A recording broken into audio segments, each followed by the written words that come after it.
Hello there, everybody. Sabata92, aka Nightmare, and we are now on episode 5 of Baccano. So, last week, the heist on the train certainly went off without a. Well, part of me wanted to say without a hitch, but we had a bit of a three-way stalemate, arguably having the. I'm sorry, that was some of the silliest shit right near with the oh god damn it, I can't even find my words here. Just the guy casually just closing the door because he's realized, oh shit, these guys got knives. Anyway, I'll leave you guys to that. See you guys later. Just close the door. And now it looks like shit's just going, just hit the fan. Just utterly great. Also, you learn that there is actually like this old man society that have been searching for this way to create immortality, and obviously they succeeded. However, I ended up screwing up something. I mistakenly confused another old man for Sizzlord. So, the notes that I got over here are kind of, unfortunately, mixed. Unfortunately. Now, one thing that definitely stood out to me, though, was there was a split-second moment where we saw this creature attached to the side of the train, and it left a blood mark of a handprint on the train window. Now, here's the real question. Am I supposed to immediately assume that that's Lad?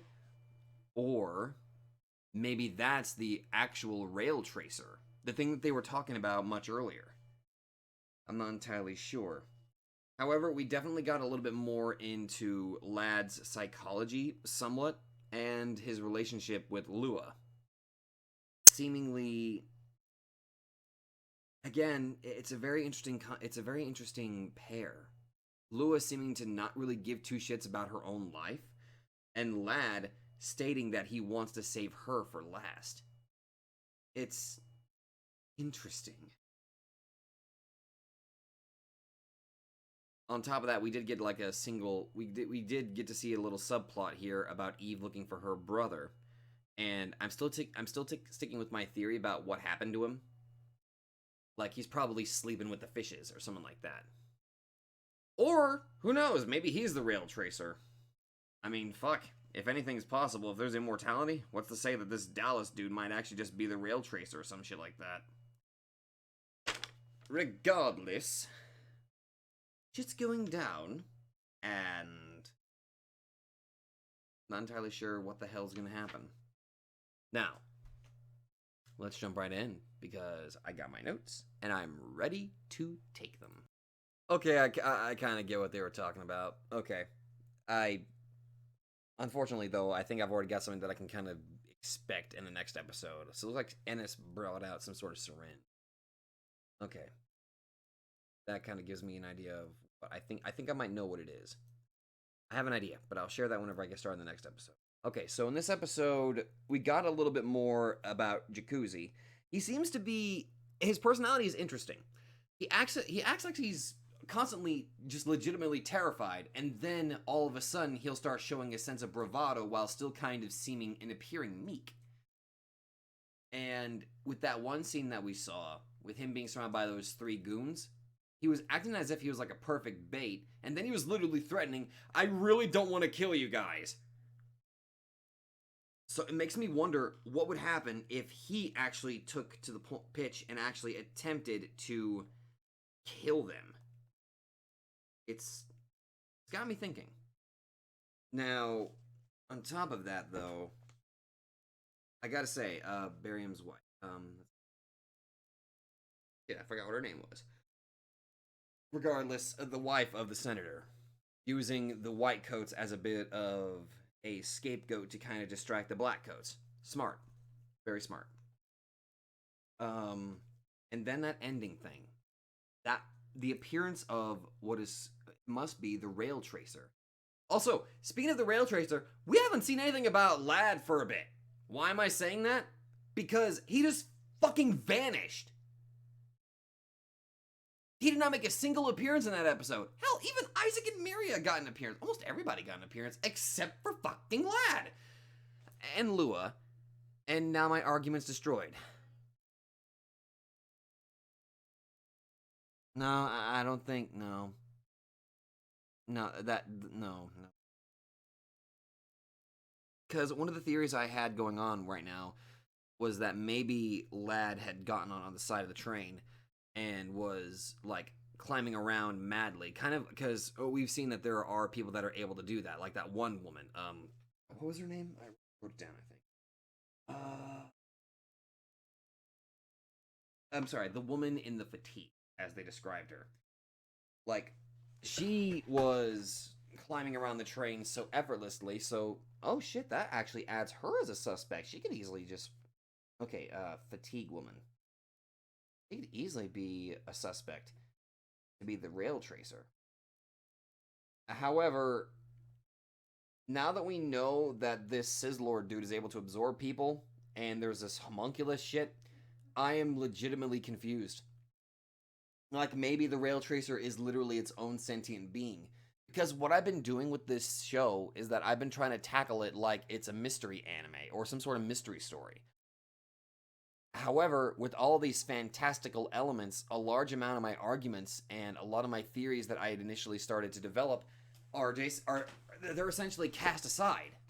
Because now with what we just saw with this rail tracer, I can't imagine it being human. Just because of the way it was depicted and the reaction that man had with just losing his fucking mind. So, damn. Because I swear, as soon as the rail tracer element was brought up, I was going to try to tackle this like a mystery. Like, okay, what if it's one of the people on the train? And I keep getting brought elements like, oh, this woman, this fatigue woman is able to climb around the train so effectively, so maybe there's somebody else that's capable of doing that. It's possible, but with the way that that was being depicted and with the inclusion of stuff like immortality and shit like that, I'm not entirely sure my theory would work. It would just fall apart. So it's maybe my problem is trying to add some human element to a creature that lacks that sort of thing. It doesn't even look human. I mean, it has a humanoid appearance, but it looks like it's constantly falling apart and not able to keep itself together. I don't know. Maybe that's my problem. Maybe me trying to apply a character that we've seen to be this rail tracer is the actual problem. Maybe the rail tracer is literally just its own being. I mean, with the way that certain characters, like the conductor dude, was talking, and I'm giving myself a headache. I'm gonna go hop into the next episode, and I'll see you guys there. Hello there, everybody, and now we are on episode 6 of Baccano. Last episode, we got to see a little bit more of Jacuzzi, got a little bit more into his headspace. I had a mental breakdown trying to figure out the deal with the rail tracer, and inevitably just deciding, fuck it, the rail tracer is its own being at this point. Because honestly, with the inclusion of homunculi and a dude that can eat people, I just have no fucking idea what I'm supposed to do right now in terms of like just maybe trying to take notes on this show was a mistake because I'm giving myself a fucking headache. But anyway, let's see.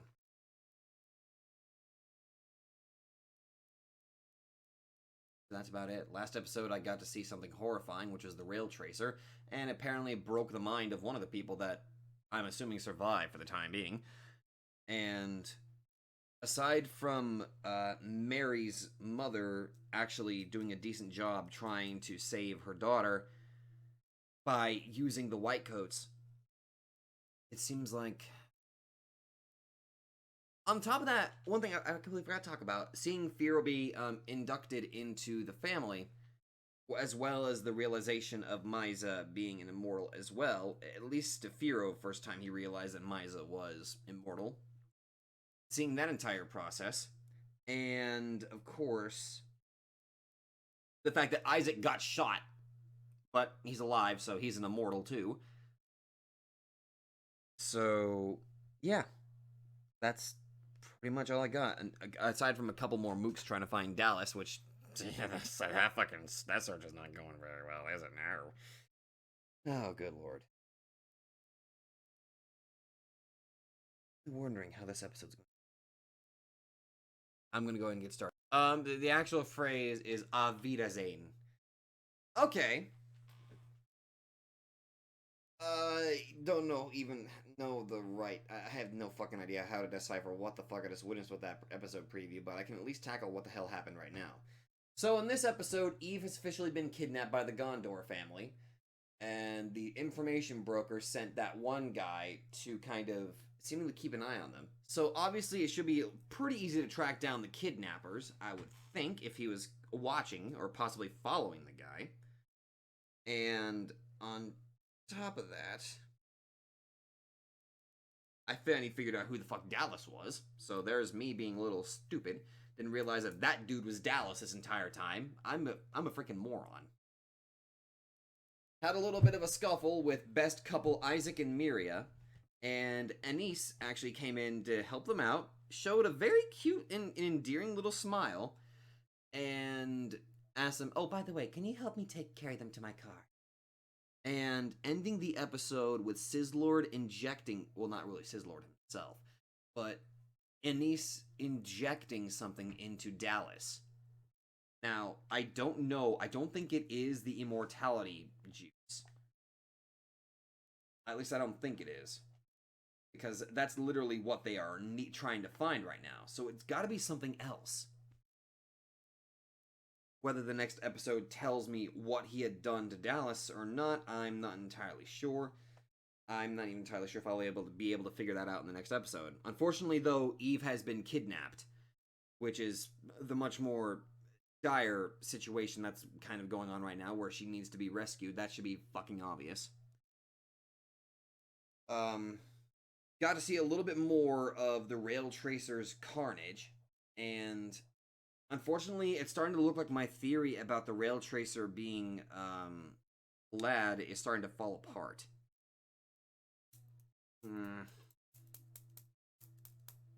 This show is incredibly hard to follow, even while I'm taking notes. Have I mentioned that? I'm going to keep mentioning that because it needs to be stated. This is actually very difficult for me to follow. I imagine it would be even harder to follow if I didn't have notes. But I gotta say, one thing that's been consistent with this week, though, is showing, like, Jacuzzi being, you know, actually kind of standing up to Lad, an arguably incredibly violent person, which is incredibly impressive. It really goes to show, like, there's much more depth to what kind of character Jacuzzi really is. He seemingly cries all the time, but he actively stands up against somebody that's probably much more terrifying and legitimately would probably kill him easily. But this week kind of added a little bit more to Jacuzzi's character, and I'm starting to see kind of sort of why the people are following him. I'm assuming they're following him. I mean, they seem to really do care for each other too. Damn. I'm sincerely hoping I get to see a little bit more with Jacuzzi's character. I'm legitimately really liking him. As for Mary, who is inside the trapped closet, and that Vinny looking motherfucker he's dead. That dude's dead now, thankfully. Got stabbed in the backety back by that chain woman. Fucking delightful.